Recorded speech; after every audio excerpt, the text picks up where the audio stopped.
All right, our next witness is Dr. Carl Sagan of Cornell University, a man who needs no introduction. He comes to us today from the Center for Radiophysics and Space Sciences. We welcome you, and we're very pleased that you would take the time out of your schedule to come to a place like Washington, where everything seems to be living in today and not in tomorrow, to share with us your particular view of how our past and our present may well affect our future. Carl, thank you very much.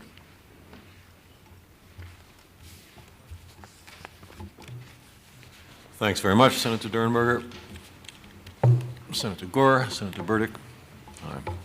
I'm glad to be here. As I understand my function, it is to give some sense of what the greenhouse effect is, to try to say something about greenhouse effect on other planets, to again underscore that this is a real phenomenon, and then perhaps I can take the liberty to say a few remarks about what to do about it. The power of human beings to affect and control and change the environment is growing as our technology grows. And at present time, we clearly have reached the stage where we are capable, both intentionally and inadvertently, to make significant changes in the global climate and in the global ecosystem. And we've probably been doing, on a smaller scale, things like that for a very long period of time. For example, slash and burn agriculture, which has been with us for tens of thousands of years probably, changes the climate to some extent by changing the albedo, the reflectivity of the Earth. That massive changes have occurred is clear from the historical record. For example, Egypt was once the breadbasket of the Roman Empire. It may be the same role as the American Midwest plays today. That is certainly no longer the case. It's not a greenhouse effect issue. It may be an overgrazing issue, but is an example of how humans are perfectly capable of making these unexpected and inadvertent changes. Because the effects occupy more than a human generation, there is a tendency to say that they are not our problem. Of course, then they are nobody's problem. Not on my tour of duty, not on my term of office. It's something for the next century. Let the next century worry about it. But the problem is that there are effects, and the greenhouse effect is one of them, which have long time constants. If you don't worry about it now, it's too late later on. And so in this issue, as in so many other issues, we are passing on extremely grave problems for our children when the time to solve the problems, if they can be solved at all, is now.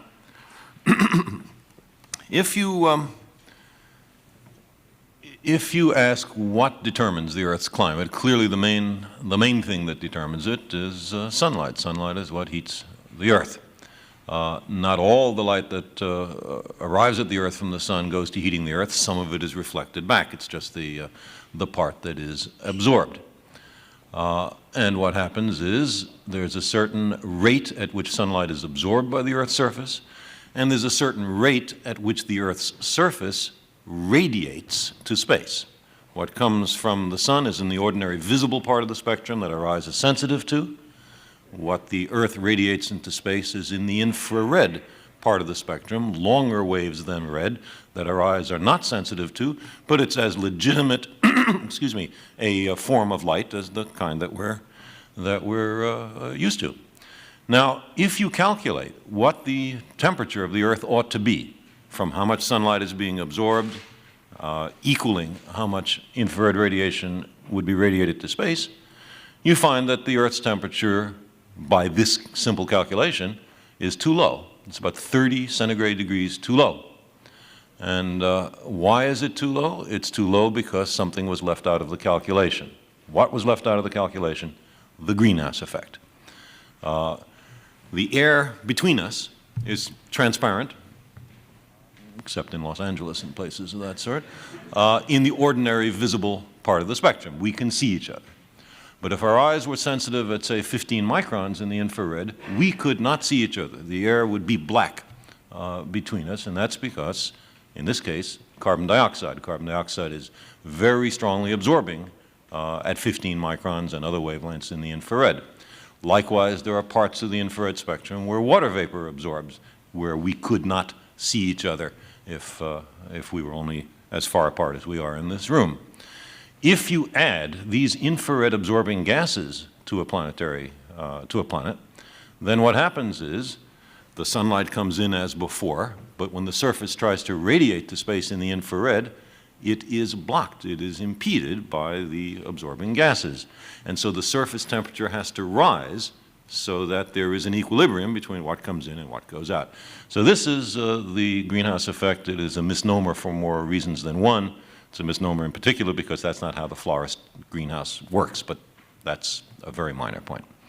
There are other gases which absorb in the infrared, many of which have been mentioned already: nitrous oxide, methane, the halocarbons, and these are products partly of agriculture. It's fertilizers, refrigeration, aerosol spray cans, and so on, all products of our technology.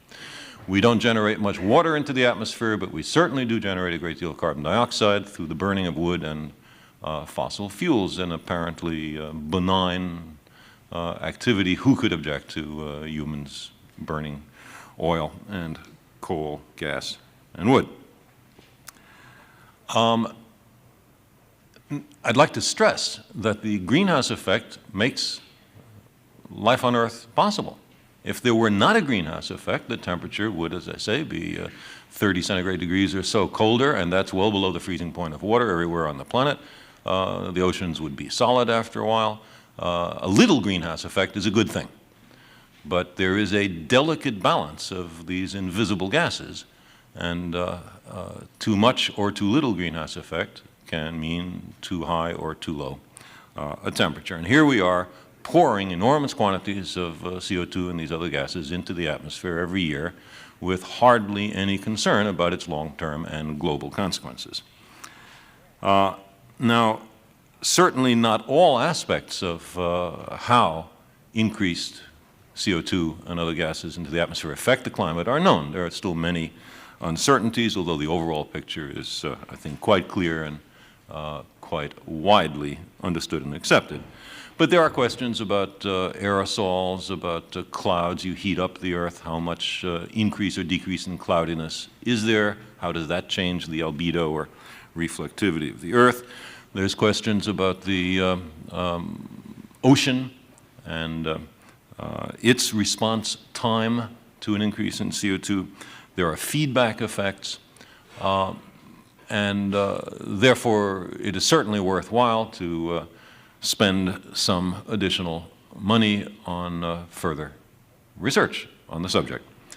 Another point is that the significant temperature changes on the Earth between ice ages and out of ice ages, glacial and interglacial time periods, seems to be connected with quite small changes in the amount of sunlight that reaches the Earth due to changes in the Earth's orbital properties, and that is a suggestion that the Earth's climate system may be very delicately dependent on the sorts of factors that we're talking about here, and that's why it makes sense to study past climatic change on the Earth as an attempt to obtain some calibration. Another source of calibration is the other planets.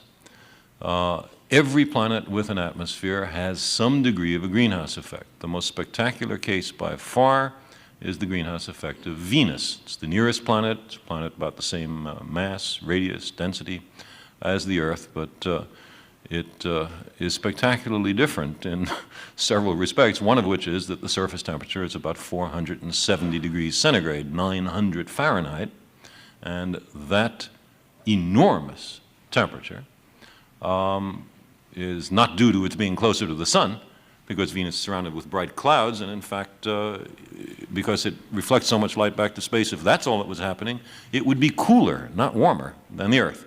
The reason for this absurdly high temperature on the surface of Venus which is well understood. I mean, Soviet spacecraft have landed on Venus and, in effect, stuck out a thermometer. There's no doubt that the surface temperature is very high, and later U.S. spacecraft have as well.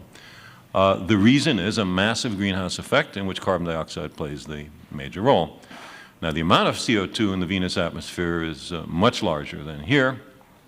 The atmosphere is almost entirely carbon dioxide, and there's 90 times more of it there than here.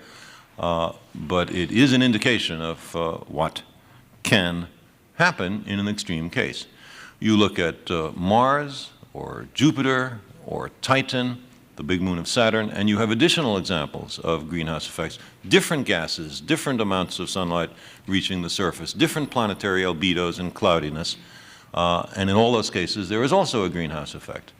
In addition, it has been possible to calculate those greenhouse effects fairly accurately, so that the kind of theoretical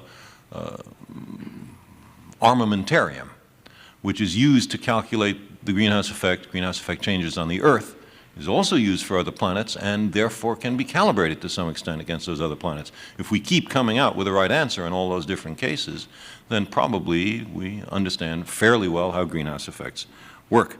It would, however, be worthwhile, along the lines that Senator Gore was talking about, to have an increased program through NASA to understand the greenhouse effects on other planets. This might be a very practical application of planetary exploration. As you've heard, the best estimates, they certainly have some uncertainty attached to them, are that at the present rate of burning of fossil fuels, the present rate of increase of minor infrared absorbing gases in the Earth's atmosphere, that there will be a several centigrade degree temperature increase on the Earth, global average, by the middle to the end of the next century, and that has a variety of consequences, including redistribution of local climates, and through the melting of glaciers, an increase in global sea level. There is concern on a somewhat longer time scale about the collapse of the West Antarctic ice sheet and a general rise of many, many meters in sea level.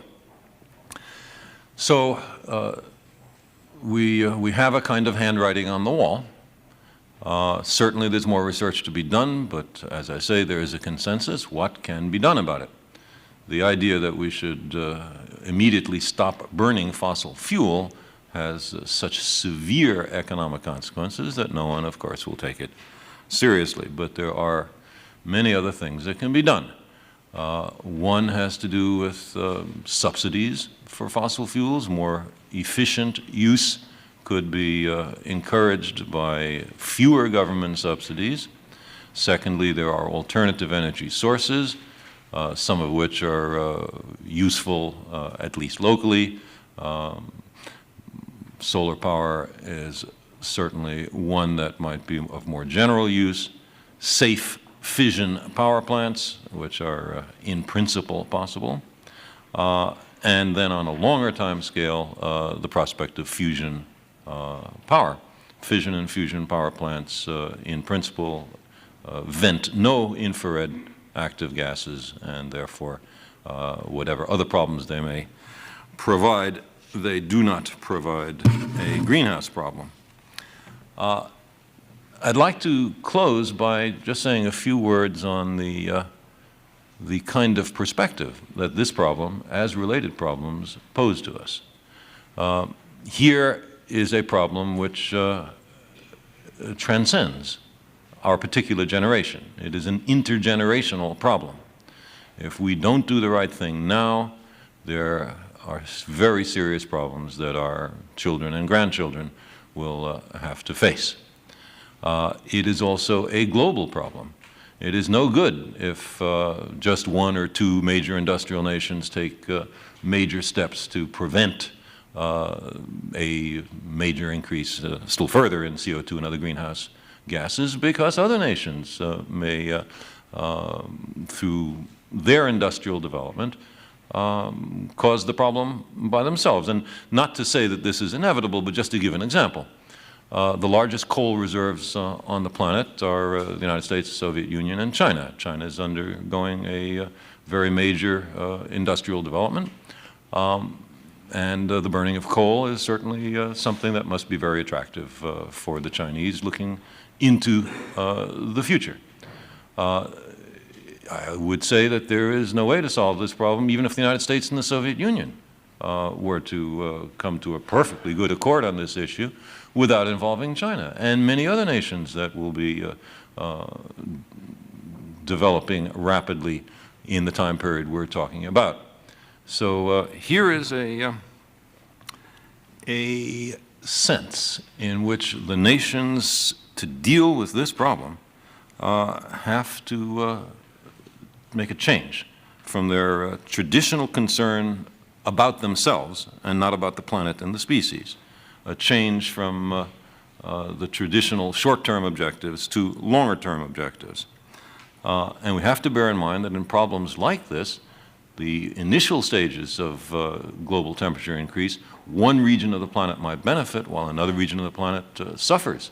And there has to be a kind of trading off of benefits and suffering, and that requires a degree of international amity which certainly doesn't exist today.